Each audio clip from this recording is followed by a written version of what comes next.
नमस्कार दोस्तों। चलिए हम आज के सेशन की शुरुआत करते हैं।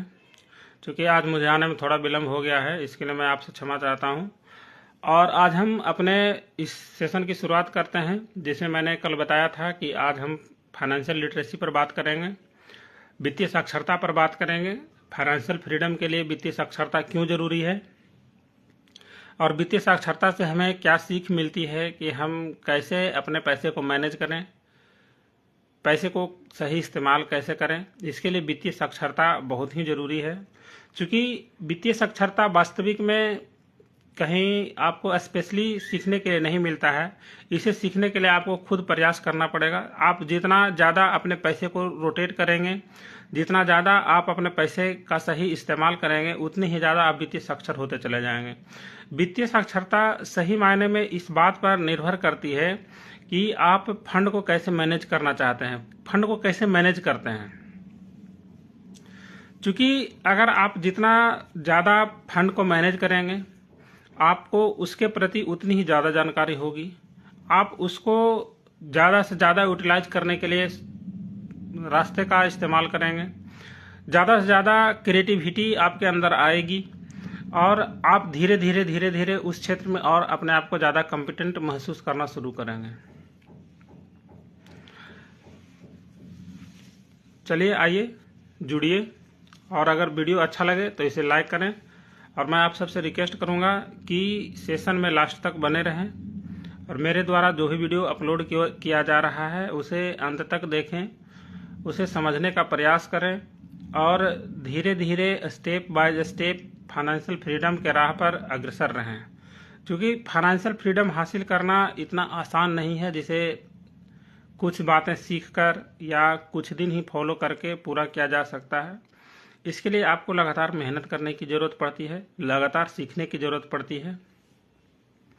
आप जितना ज़्यादा सीखेंगे उतना ही ज़्यादा आप अपने आप को कॉम्पिटेंट महसूस करेंगे, उतना ही ज़्यादा आपके पास अनुभव आएगा और उतने ही सटीक तरीके से आप फाइनेंशियल फ्रीडम हासिल कर पाएंगे। इसलिए फाइनेंशियल फ्रीडम हासिल करने के लिए हमें धैर्य रखना बहुत ही आवश्यक है। और अगर आप फाइनेंशियल फ्रीडम में आप फाइनेंशियल लिटरेसी की बात कर रहे हैं, वित्तीय साक्षरता की बात करते हैं, तो वित्तीय साक्षरता हासिल करने के लिए हमें और ज़्यादा पेशेंस रखने की ज़रूरत होती है। वित्तीय साक्षरता को समझने के लिए हम कुछ बातों को आपके साथ साझा करने का प्रयास करते हैं और उम्मीद करते हैं कि इन बातों से आप फाइनेंशियल लिटरेसी को समझने का प्रयास करेंगे। अगर इसके अतिरिक्त आप फाइनेंशियल लिटरेसी के बारे में कुछ बताना चाहते हैं तो हमें कमेंट करें, जिससे मेरे साथ साथ इस मुहिम में जुड़े हुए तमाम लोगों को आपके अनुभव का लाभ मिल सके। क्योंकि जब तक एक दूसरा व्यक्ति अपने अनुभव एक दूसरे के साथ साझा नहीं करेंगे तो किसी भी व्यक्ति के लिए हर क्षेत्र में कॉम्पिटेंट होना मुश्किल है। अगर हम अपना मंतव्य, अपना अनुभव किसी के साथ शेयर करते हैं तो वह अनुभव मेरे साथ साथ दूसरे व्यक्ति के पास भी होता है और वह व्यक्ति अगर किसी तरह की मुश्किल में पड़ता है, किसी तरह का परेशानी का अगर उसे सामना करना होता है तो उस अनुभव का प्रयोग करके वह उस परेशानी से बाहर निकल सकता है। इसलिए हमें वित्तीय साक्षरता के सफर के लिए भी अपने अनुभव साझा करने की ज़रूरत है, एक दूसरे से जुड़ने की ज़रूरत है और ज़रूरत इस बात की है कि हम धैर्य के साथ इस राह पर लगातार अग्रसर रहें, अपने कर्तव्य पथ से न हटें और हमसे जितना ज़्यादा से ज़्यादा हो सके अपने लक्ष्य को हासिल करने के लिए एफर्ट करते रहें। चलिए वित्तीय साक्षरता को समझने के लिए हम यहाँ एक एग्जाम्पल के तौर पर एक स्टोरी का इस्तेमाल करते हैं, जिससे हमें इसे समझने में आसानी होगी। इसे समझने के लिए हम एक ऐसा स्टोरी का इस्तेमाल करने जा रहे हैं जिसमें दो बच्चे एक दुकान पर काम कर रहे हैं, लेकिन वो दोनों बच्चा चाहता है कि वह फाइनेंशियल फ्रीडम हासिल करे। वह चाहता है कि वह कुछ ऐसा नया सीखे जिससे कि उसे वित्तीय दृष्टिकोण से किसी भी प्रकार की परेशानी का सामना ना करना पड़े। लेकिन वो दोनों बच्चे जिस दुकान पर काम करते हैं उस दुकान पर उसे बहुत ही कम तनख्वाह दी जा रही है, जिससे वह बच्चा धीरे धीरे चिढ़ रहा है। लेकिन एक अच्छी बात यह है कि जो दुकान का ऑनर है, जो दुकान का मालिक है, उन दोनों बच्चों को वित्तीय साक्षरता के बारे में रोज नई नई चीजें बता रहा है। उन्हें वह तकनीक सिखाने की प्रयास कर रहा है कि कोई भी व्यक्ति अपने व्यवसाय को, अपने बिजनेस को कैसे ग्रो कर सकता है। और अगर वह व्यक्ति अपने बिजनेस को ग्रो करने के लिए कॉम्पिटेंट हो जाता है, अपने अंडर में एम्प्लॉय को काम करने के लिए मोटिवेट कर पाता है और उसका एम्प्लॉय उससे खुश रहता है, या फिर ना खुश रहते हुए भी वह उस जॉब को छोड़ ना पाता है, तब वह व्यवसाय सफल माना जाता है। अगर आप कहीं काम कर रहे हैं, आप मालिक से खुश नहीं हैं, ऑनर से खुश नहीं हैं, लेकिन फिर भी आपके साथ यह परेशानी है कि आप चाह कर भी उस जॉब को नहीं छोड़ पा रहे हैं, दैट मीन्स वह ऑनर ही आपके लिए सब कुछ है, वह कंपनी ही आपके लिए सब कुछ है, और आप न चाहते हुए उस कंपनी के लिए आपको काम करना ही पड़ेगा। तो ये सब हुनर सीखने के लालसा से वो दोनों बच्चे उस दुकान को नहीं छोड़ पा रहे हैं। फिर भी एक दिन ऐसी स्थिति उत्पन्न होती है कि वो दोनों ऑनर के पास जाते हैं और बात करते हैं और कहते हैं कि हमारी तनख्वाह को बढ़ा दी जाए, क्योंकि आप जितना तनख्वाह मुझे दे रहे हैं उससे हमारा शोषण हो रहा है, हमें जितना तनख्वाह मिलना चाहिए उतनी तनख्वाह नहीं मिल रही है। इस पर उस दुकान का मालिक उन दोनों बच्चों को समझाता है कि अगर आप दोनों बच्चे वास्तविक रूप से फाइनेंशियल फ्रीडम के बारे में सीखना चाहते हैं, व्यवसाय के बारे में सीखना चाहते हैं, तो आपको खुद इसके लिए मेहनत करनी होगी। मैं इतना ही तनख्वाह दूंगा जितना मैं दे रहा हूं, उससे अधिक मैं तुम्हें सिखाने का प्रयास कर रहा हूं। अगर इसके अतिरिक्त तुम्हें पैसे की जरूरत है तो तुम अपने माइंड का इस्तेमाल करो, अपने दिमाग का इस्तेमाल करो और अपने लिए खुद रास्ता बनाओ, जिससे तुम यहाँ काम करने के बजाय और कहीं से पैसा अर्न कर सकते हो। इस पर दोनों बच्चे काफी चिढ़ते हैं, लेकिन उन्हें और कोई दूसरा विकल्प नहीं है कि वह कहीं और जाकर कुछ काम करें और कोई दूसरा व्यक्ति उसे इन सब चीज के फाइनेंशियल फ्रीडम के बारे में या फिर किसी व्यवसाय को कैसे सेटअप करना है, कैसे रन करना है, उसे कैसे मैनेज करना है, इसके बारे में उसे बता सके। इसके लिए दोनों वहां से जाते हैं, दोनों आपस में बैठते हैं, बातचीत करते हैं और फिर वापस काम पर आ जाते हैं। दोनों बातचीत करने के दौरान एक निष्कर्ष निकालते हैं कि चलिए हम दोनों भी एक व्यवसाय शुरू करते हैं, क्योंकि जब तक हम व्यवसाय शुरू नहीं करेंगे मेरा आगे का रास्ता दिखाई नहीं देगा और हम उस पर चल नहीं पाएंगे। क्योंकि वो दोनों बच्चों को जो दुकान का मालिक है हमेशा बिजनेस के बारे में, अपने पैसे को यूटिलाइज करने के बारे में और एम्प्लॉय को कंट्रोल करने के बारे में सिखा रहा है, जिससे उनका जो माइंड है हमेशा एक बिजनेसमैन की तरह सोच रहा है और वह सोच रहा है कि किस तरह से अपने बिजनेस को सेटअप किया जाए। क्योंकि दोनों के पास पैसे की कमी है, वो कोई नया बिजनेस शुरू नहीं कर सकते हैं, ना उनके पास और संसाधन है, ना उनके पास और लोग हैं जिसे वह अपने बिजनेस में इन्वॉल्व कर सकें। लेकिन फिर भी दोनों एक बिजनेस करने की ठानते हैं। इसके लिए वह फिर से अपने मालिक के पास जाता है, जो दुकान का मालिक है उसके पास जाता है और बात करता है कि आपकी दुकान में जो कॉमिक्स की बुक आती है जिसका डेट एक्सपायर हो जाता है, जिसे आप फिर कूड़े के भाव में बेच देते हैं, वह आप मेरी तनख्वाह से पैसा काटकर वह सारे बुक मुझे दे दें। जिस पर उसका मालिक खुश होता है और कहता है कि मैं वह सारी कॉमिक्स की बुक जो मैं कूड़े के भाव में बेच देता हूं वह मैं तुम्हें ऐसे ही फ्री में देता हूं, तुम इसका जो करना चाहो कर सकते हो। इस पर दोनों बच्चे बहुत ज़्यादा खुश होते हैं।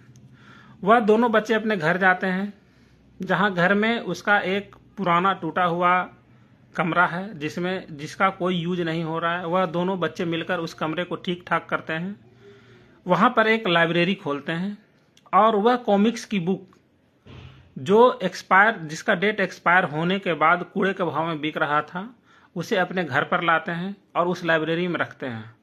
और उस लाइब्रेरी के लिए एक अपना जो उसकी सिस्टर होती है उसे वहां नियुक्त करते हैं और कहते हैं कि तुम इस लाइब्रेरी में रहो, यहाँ पर आने वाले बच्चों को कॉमिक्स की बुक दो और उसे कम पैसे पर, जितने पैसे में कॉमिक्स की बुक मिलती है उसका 1/10 भाग 1/10 पार्ट्स में उसे पढ़ने के लिए दे दिया जाए, और वह उस पैसे का फिर से रोटेट करके उसके लिए फिर धीरे धीरे नए कॉमिक्स की बुक लाना शुरू करता है, और इस तरह से वह अपना एक लाइब्रेरी स्टैब्लिश कर लेता है।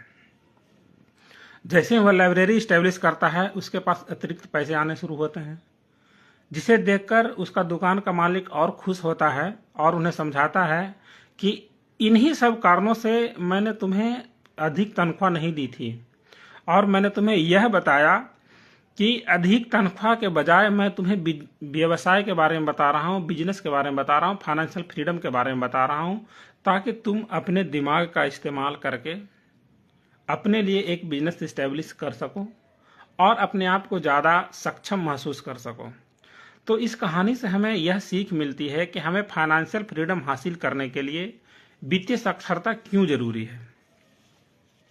क्योंकि अगर उस बच्चे को वह दुकान का मालिक अगर उसकी तनख्वाह बढ़ा देता, उसे वह लालसा देता कि मैं तुम्हारी तनख्वाह जितना दे रहा हूं उससे दोगुना कर देता हूं, 1.5 गुना कर देता हूं, या जो भी कुछ भी बढ़ा देता हूं, तो हो सकता है कि वह दोनों बच्चे जो उस दुकान का कॉमिक्स की पुस्तक जो एक्सपायर हो रही थी उसका इस्तेमाल करके अपने लाइब्रेरी ना बनाता और वह एक बिजनेस को एस्टेब्लिश नहीं कर पाता। तो यह एक छोटी सी कहानी थी जिसे हमें यह सीख मिलती है कि हमेशा हमें अपने पैसे पर फोकस करने की जरूरत नहीं होती है कि जहां हम नौकरी कर रहे हैं, जहां हम कोई काम कर रहे हैं, वहां से ही हमें अधिक से अधिक पैसा मिले, बल्कि इसके अतिरिक्त हमें इस बात पर फोकस करने की जरूरत होती है कि जहां हम लोग काम कर रहे हैं, जहां से हमें तनख्वाह मिल रही है, उसके अतिरिक्त हमें कुछ ऐसा करने की जरूरत है, कुछ ऐसे स्किल डेवलप करने की जरूरत है जहां से हमें नौकरी के अलावा कुछ एक्स्ट्रा इनकम हो सके,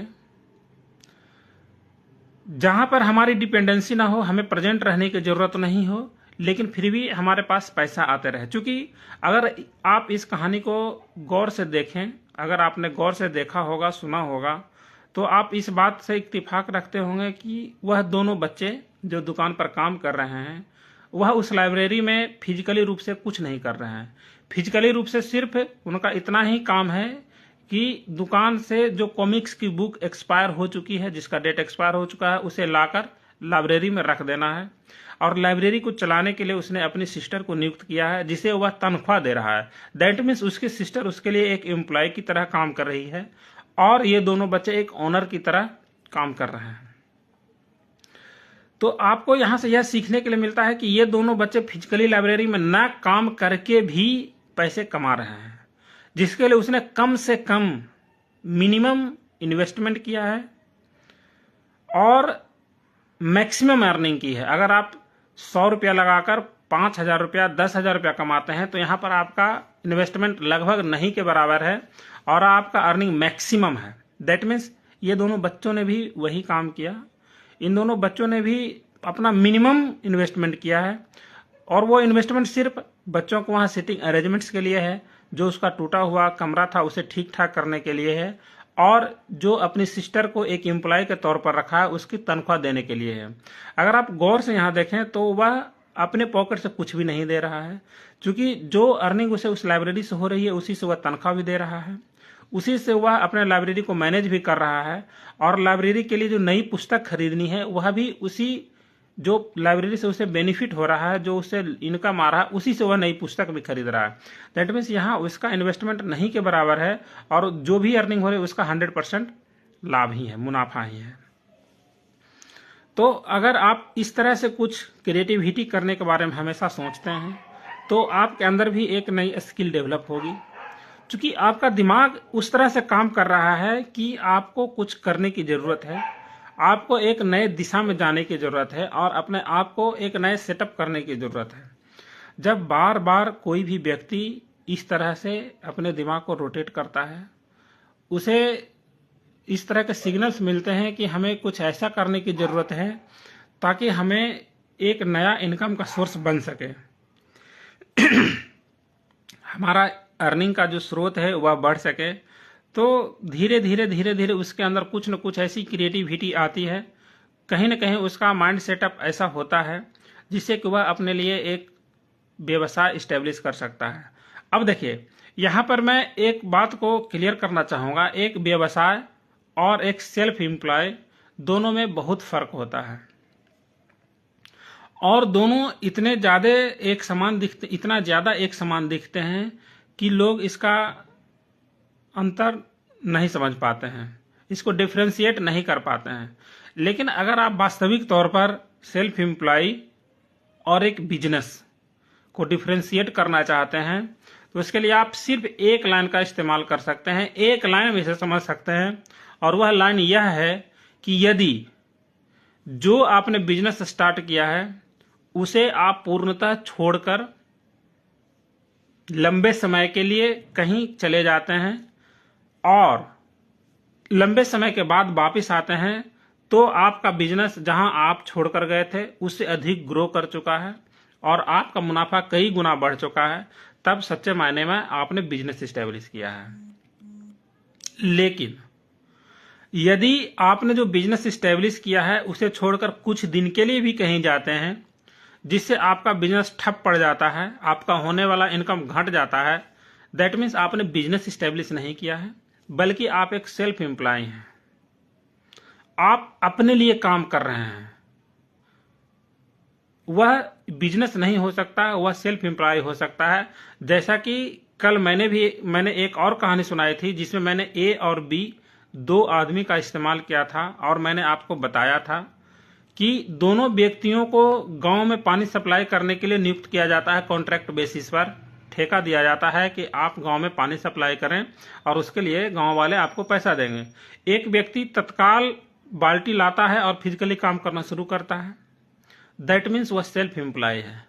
और दूसरा व्यक्ति कुछ दिन बाद काम शुरू करता है लेकिन वह खुद काम नहीं करता बल्कि एक सिस्टम, एक चैनल बनाता है जिसमें दूसरे लोग उसके लिए काम करते हैं, वह एज ए ऑनर रहता है, दैट मीन्स वह बिजनेस है। क्योंकि अगर वह फिजिकली नहीं भी प्रेजेंट रहे तो वह एम्प्लॉय जिसको उसने नियुक्त किया है, जिसको वह तनख्वाह दे रहा है, वे लोग उसके लिए काम करते रहेंगे और उसका बिजनेस चलता रहेगा। तो आप यहाँ पर बिजनेस और सेल्फ एम्प्लॉय दोनों के बारे में आपको क्लियर होना चाहिए कॉन्सेप्ट, तभी आप बिजनेस इस्टेब्लिश करने के बारे में सोच सकते हैं। अगर कोई व्यक्ति एक दुकान दे रहा है तो वह भी कहता है कि मैं बिजनेस कर रहा हूँ, लेकिन वास्तविक मायने में देखें तो वह बिजनेस नहीं है बल्कि वह एक सेल्फ एम्प्लॉय है। वह अपनी मर्जी से दुकान खोलेगा और अपनी मर्जी से दुकान बंद कर चला जाएगा।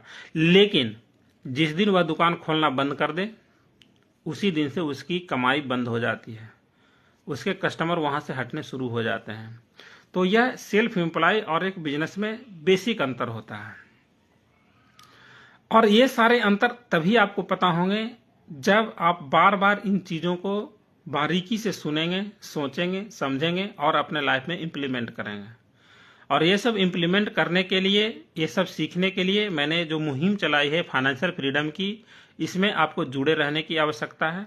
क्योंकि हम लोग यहाँ पर रोज कुछ न कुछ ऐसी क्रिएटिविटी, ऐसे नई बातें करेंगे जहाँ से हम फाइनेंशियल फ्रीडम के राह पर अग्रसर हो सकें और कुछ नया सीखकर अपने लाइफ में उसे इम्प्लीमेंट करके अपने आर्थिक तंगी को दूर कर सकें। तो अभी तक अगर आपको यह सेशन अच्छा लगा है, अगर अभी तक आप मेरी बातों से सहमत हैं तो वीडियो को एक लाइक करें और कमेंट करके बताएं कि आप में से कितने लोग बिजनेस कर रहे हैं, सेल्फ एम्प्लॉय हैं, एज ए एम्प्लॉय हैं या एज ए इन्वेस्टर हैं।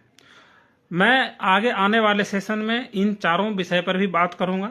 एम्प्लॉय किसे कहते हैं, सेल्फ एम्प्लॉय किसे कहते हैं, इन्वेस्टर किसे कहते हैं और बिजनेस ऑनर किसे कहते हैं। क्योंकि इन चारों के बारे में जानना भी हमारे लिए उतना ही आवश्यक है जितना आवश्यक यह है कि हम अपने पैसे को कैसे मैनेज करें, उसका कैसे इस्तेमाल करें। तो आप मेरे सेशन में लगातार बने रहें, मेरे वीडियो को लगातार देखते रहें, मुझे फॉलो करके जरूर रखें ताकि आपका कोई भी सेशन मिस नहीं हो। क्योंकि मैं हर सेशन में कुछ न कुछ इस तरह का कंटेंट लाने का प्रयास करता हूं जिससे कि आपको लाभ हो। आप हमेशा फाइनेंशियल फ्रीडम के लिए अपने आप को प्रिपेयर्ड रखें। आपके अंदर इस तरह की कुंठा मन में नहीं हो कि मैं नहीं कर सकता हूं। आपके अंदर एक पॉजिटिव एनर्जी होना चाहिए, पॉजिटिव थॉट्स होना चाहिए, ताकि आप किसी भी काम को सफलतापूर्वक करने के लिए अपने आप को तैयार रखें। मेंटली फिजिकली हमेशा प्रिपेयर्ड रहें, कुछ सीखने के लिए, कुछ करने के लिए, कुछ हासिल करने के लिए। और सबसे जरूरी चीज यह है कि आप अपने आप को इसलिए तैयार करें कि आप कभी झुके नहीं और कभी रुके नहीं। जब आपके अंदर इस तरह का जुनून, जोश और जज्बा रहेगा तो आप हमेशा आगे बढ़ते रहेंगे और हमेशा आप कुछ न कुछ इस तरह की क्रिएटिविटी करेंगे जिससे आपके लिए एक नया रास्ता बनेगा और आप अपने मंजिल की ओर ज्यादा से जल्दी अग्रसर होने का प्रयास करेंगे। तो चलिए, थम्स अप करके मुझे बताइए कि आपको यह सेशन कैसा लग रहा है। अगर अच्छा लग रहा है तो थम्स अप जरूर करें और कमेंट करके बताएं कि आप में से कितने लोग सेल्फ एम्प्लॉय हैं और कितने लोग बिजनेसमैन हैं, कितने लोग एम्प्लॉय हैं या कितने लोग इन्वेस्टर हैं। इन्वेस्टर किसे कहते हैं, सेल्फ एम्प्लॉय किसे कहते हैं, बिजनेसमैन किसे कहते हैं और एम्प्लॉय किसे कहते हैं, इन सब के बारे में भी हम लोग आने वाले सेशन में सीखेंगे। अभी हम बात करते हैं वित्तीय साक्षरता पर, जिसे मैंने एक कहानी के माध्यम से आपको समझाने का प्रयास किया है कि अगर आप वित्तीय साक्षर होना चाहते हैं तो सिर्फ आपको पैसा कमाने पर फोकस नहीं करना है, बल्कि पैसे को मैनेज करने के साथ साथ पैसे का नया सोर्स बनाने पर भी आपको फोकस करने की जरूरत है। आप जितना ज्यादा वित्तीय साक्षर होंगे उतना ही बेहतर तरीके से आप अपने पैसे को मैनेज कर पाएंगे, उतने ही बेहतर तरीके से आप उसका इन्वेस्टमेंट कर पाएंगे और उतने ही बेहतर तरीके से उससे आप कड़ी मेहनत करवा पाएंगे। उससे मतलब पैसों से आप जितना कड़ा मेहनत अपने लिए करवा सकते हैं, वही आपको सच्ची फाइनेंशियल फ्रीडम हासिल करवाने में आपके लिए सबसे बड़ा सहायक हो सकता है।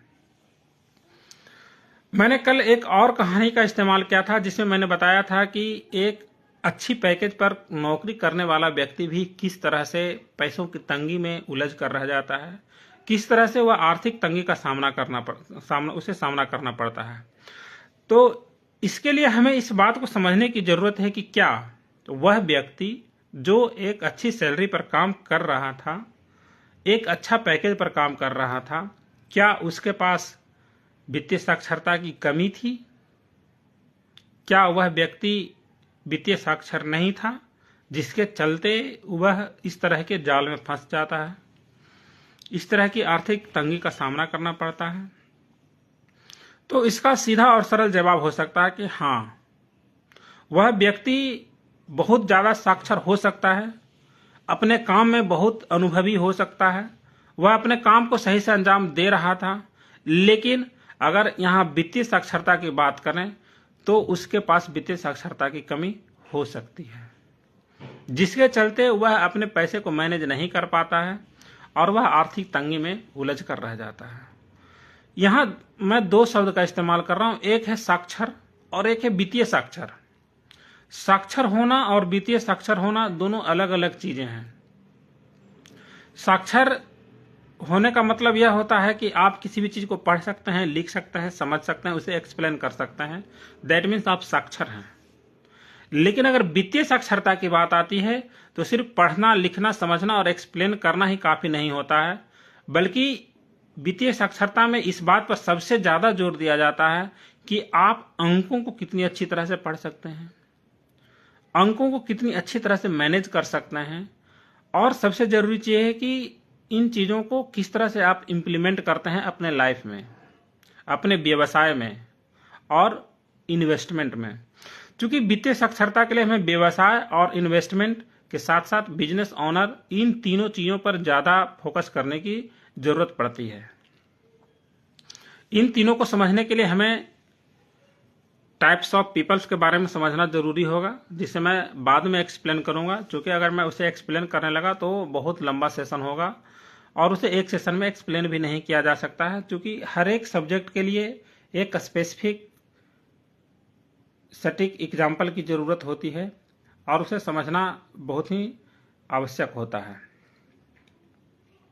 तो आज का मेरा सेशन है वित्तीय साक्षरता पर। तो अभी आप कमेंट करके बताएं कि कितने लोग इस एग्जाम्पल के द्वारा वित्तीय साक्षरता को समझ पाए हैं। हमें वित्तीय साक्षरता होना, हमारे लिए वित्तीय साक्षर होना कितना जरूरी है। अगर जब तक आप वित्तीय साक्षर नहीं होंगे, वित्त यानी कि फंड को नहीं समझेंगे, तब तक आप अपने पैसे का सही इस्तेमाल नहीं कर सकते हैं। इसके लिए हमने कई तरह के एग्जाम्पल का इस्तेमाल पहले भी किया है और मैंने अपने वीडियो में भी अपलोड करके रखा है, जिसमें मैंने चूहा दौड़ की अवधारणा पर लगभग 5-6 सेशन वीडियो किया है। उसे आप जाकर पूरा देखें और वहां समझने का प्रयास करें कि कोई व्यक्ति किस तरह से चूहा दौड़ की रेस में फंस जाता है। चूहा दौड़ की रेस में फंसने वाला मैक्सिमम वही व्यक्ति होता है जो वित्तीय रूप से साक्षर नहीं होते हैं। वो अपने लाइफ में तो काफी सफल रहते हैं, लेकिन वित्तीय साक्षरता की कमी रहती है, जिसके चलते वह चूहा दौड़ की रेस में फंस जाते हैं। अगर आप चूहा दौड़ की रेस से बाहर निकलना चाहते हैं, तब भी आपको वित्तीय साक्षर होने की जरूरत है। अगर आप फाइनेंशियल फ्रीडम हासिल करना चाहते हैं, तब भी आपको वित्तीय साक्षर होने की जरूरत है। अगर आप अपने बिजनेस को सफल करना चाहते हैं, तब भी आपको वित्तीय साक्षर होने की जरूरत है। अगर आप चाहते हैं कि आप अपने पैसे की सही जगह पर इन्वेस्ट कर सकें, तब तो आपको और ज्यादा वित्तीय साक्षर होने की जरूरत है। क्योंकि जब तक आप वित्तीय साक्षर नहीं होंगे, तब तक आप किसी कंपनी का सही एनालिसिस नहीं कर पाएंगे। वह कंपनी प्रॉफिट में जा रही है, लॉस में जा रही है, फ्लैट वर्सन में अभी वह साइडवेज काम कर रही है, किस तरह से काम कर रही है। इन सब चीजों को सीखने के लिए आपको वित्तीय साक्षर होना अनिवार्य है। और वित्तीय साक्षर आप तभी होंगे जब आप अपने पैसे को सही यूज करना सीख लेंगे। आप जितना ज्यादा अपने पैसे के बारे में सोचेंगे, जितना ज्यादा उसको रोटेट करने के बारे में सोचेंगे, उतना ही ज्यादा आप धीरे धीरे वित्तीय साक्षर होते चले जाएंगे। क्योंकि वित्तीय साक्षरता आज के डेट में किसी भी स्कूल में नहीं पढ़ाई जाती है। हालांकि अब धीरे धीरे इसकी शुरुआत हुई है कि लोगों को व्यवसाय के बारे में, इन्वेस्टमेंट के बारे में ज्यादा से ज्यादा जानकारी दी जाए, लेकिन फिर भी अभी तक इसे पूरी तरह से इम्प्लीमेंट नहीं किया गया है। और इसकी काफी जरूरत है कि इसे स्कूल में, कॉलेज में एक स्पेशल सब्जेक्ट के तौर पर इम्प्लीमेंट किया जाए, जिसमें आपको शुरू से ही क्लास 5-6 से ही आपको फंड के बारे में सिखाना शुरू किया जाए, ताकि फंड क्या होता है, फंड हमारे लिए किस तरह से काम करता है, हम उसे किस तरह से मैनेज कर सकते हैं। इन सब चीजों के बारे में जानकारी अगर शुरुआत से किसी व्यक्ति को हो, तो वह अपने मैच्योरिटी में आते आते 20 साल 25 साल का एज आते आते वह अपने लिए एक नया सेटअप तैयार कर सकता है और फाइनेंशियल फ्रीडम की राह पर ज्यादा तेजी से अग्रसर हो सकता है। अगर आप मेरे इस बात से सहमत हैं तो एक कमेंट करें कि yes I agree with you, और अगर नहीं सहमत हैं तो यह रीजन बताएं कि आप क्यों नहीं सहमत हैं।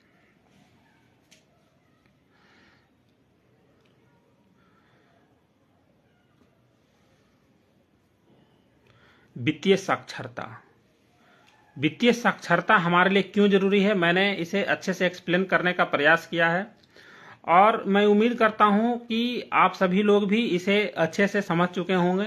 अगर आप अभी तक इसे समझ चुके हैं तो एक कमेंट करें, लाइक करें, और अगर सेशन आपको अच्छा लग रहा है तो इसे अपने फ्रेंड्स, अपने कलीग्स, अपने फैमिली मेंबर्स तक पहुंचाएं, ताकि वो लोग भी इस मुहिम से जुड़ें और आर्थिक तंगी से छुटकारा पाने का प्रयास कर सकें।